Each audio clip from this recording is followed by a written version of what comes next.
Você tem tido dificuldade de lidar com as dúvidas e com o medo que tem batido à tua porta? Meu nome é Tamires e essa é a série Coisas que Aprendi com Deus. E hoje a gente vai falar de como vencer o medo. Como vencer as mentiras que Satanás lança sobre a nossa vida. A fé é a chave que anula completamente o medo. Ela tira a dúvida, ela traz certeza, ela centraliza a gente.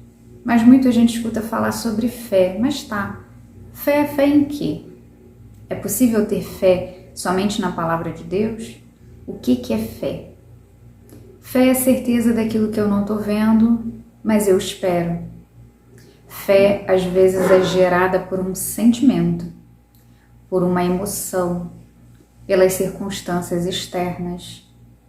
Mas a fé que realmente movimenta a nossa vida, ela é gerada dentro do nosso coração, daquilo que a gente permite entrar no nosso coração, ou daquilo que já está instaurado lá.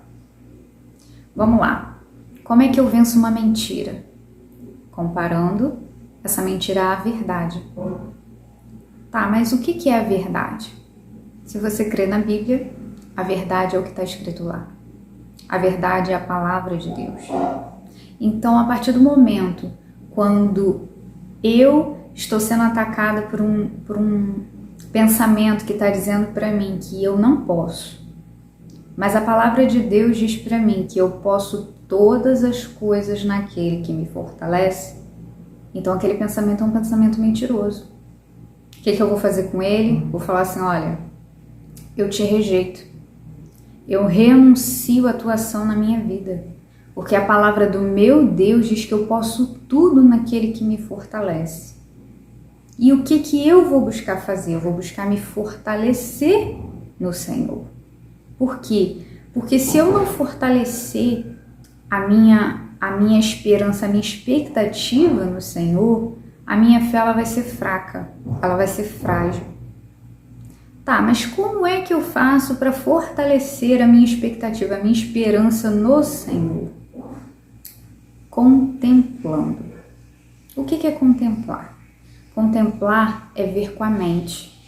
É quando a gente olha o que a palavra diz e a gente começa a imaginar. Eu digo que a palavra de Deus, ela diz que aos seus anjos será dada ordem ao teu respeito, para te guardar em todos os teus caminhos. Eu costumo dizer que eu imagino uma gangue de anjo brabo, forte, rodeando a minha vida.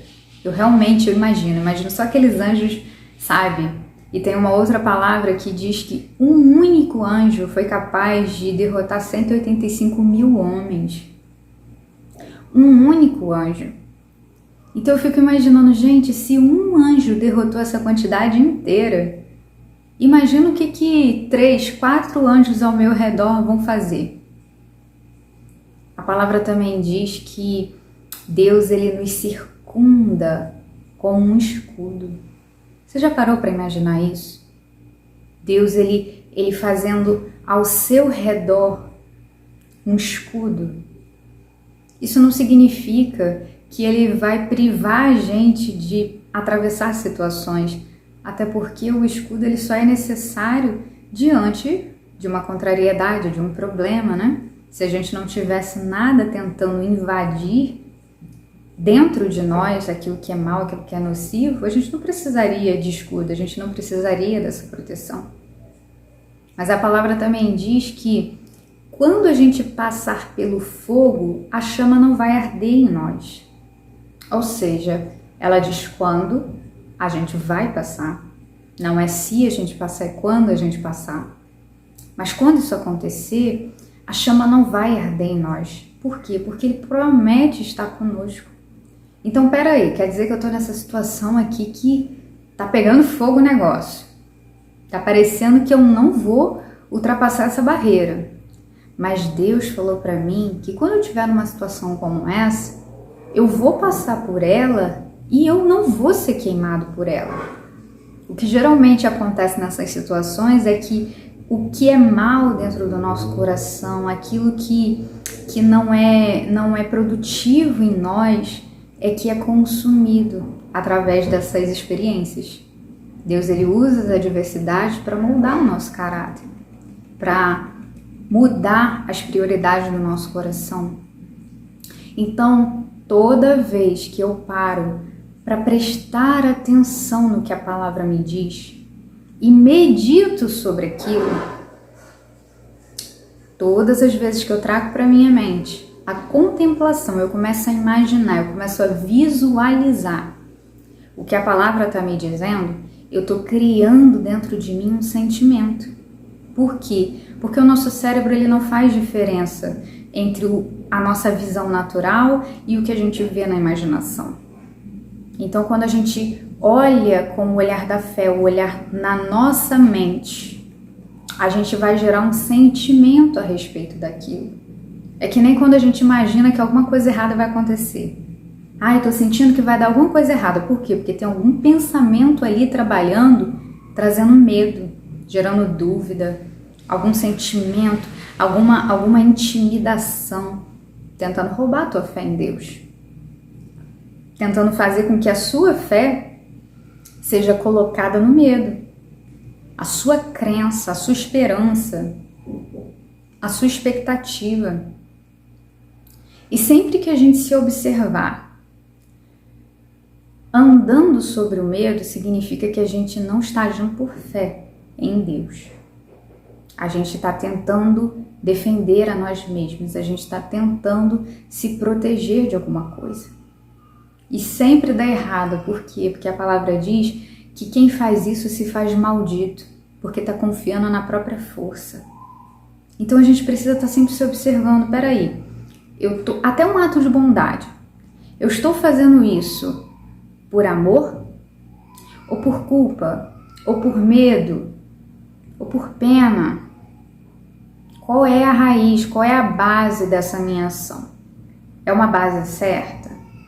Porque se não é uma base certa, se a base não é o amor, se a base não é a fé, ela não está firmada em Deus e o fruto dela não será bom, ainda que a ação pareça boa.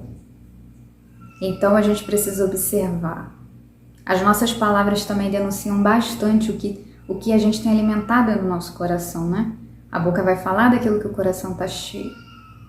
Então, eu começo a contemplar o que a palavra de Deus me diz, começo a gerar aquele sentimento dentro de mim, as minhas palavras elas vão começar a ser boas, elas vão começar a dizer assim, Deus está comigo. O Senhor é a minha defesa, Ele é o meu escudo. Eu posso estar passando por essa situação, mas eu vou passar.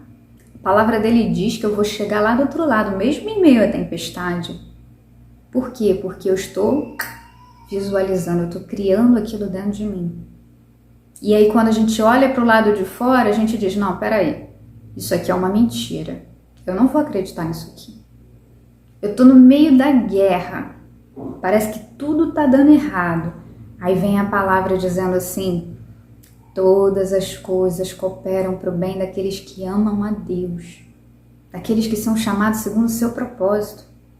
Aí você para e pensa, peraí, eu amo a Deus, eu fui chamada segundo o propósito dele, então isso aqui está cooperando para o meu bem. E o que eu vou fazer? Eu vou até o Senhor e vou perguntar, Senhor, o que o Senhor está fazendo aqui? O que o Senhor quer aqui nesse lugar? Mas não com a intenção de sair daquele lugar, e sim de atravessar. Tem situações que Deus vai nos mostrar alguma ação do mal, vai mostrar alguma coisa onde a gente só precisa repreender, onde a gente precisa mudar uma atitude e tudo se conserta. Tem situações que Ele vai dizer assim, confia em mim e atravessa.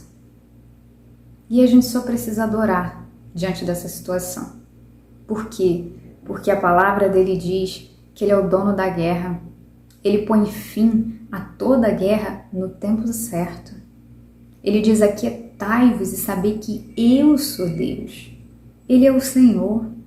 Se a gente confia nisso de verdade, se a gente olha para isso, se a gente decide botar nossa confiança nessa palavra, a gente renuncia a qualquer dúvida, qualquer si, qualquer mais, e lembra de quem Ele é, da soberania dele, do Deus que abriu o mar, do Deus que enviou 10 pragas para o Egito, do Deus que fez tantos sinais e maravilhas, do Deus que entregou seu filho na cruz por amor a nós. Como a gente vai pensar que alguém que pagou um preço desse não vai nos amar o suficiente para nos proteger em meio ao caos? No final de cada situação, de cada dificuldade, se a gente confia nele, a gente termina mais agradecido e mais conhecedor de quem ele é. Guarda no teu coração, mentira se vence com a verdade, e a verdade é a palavra de Deus.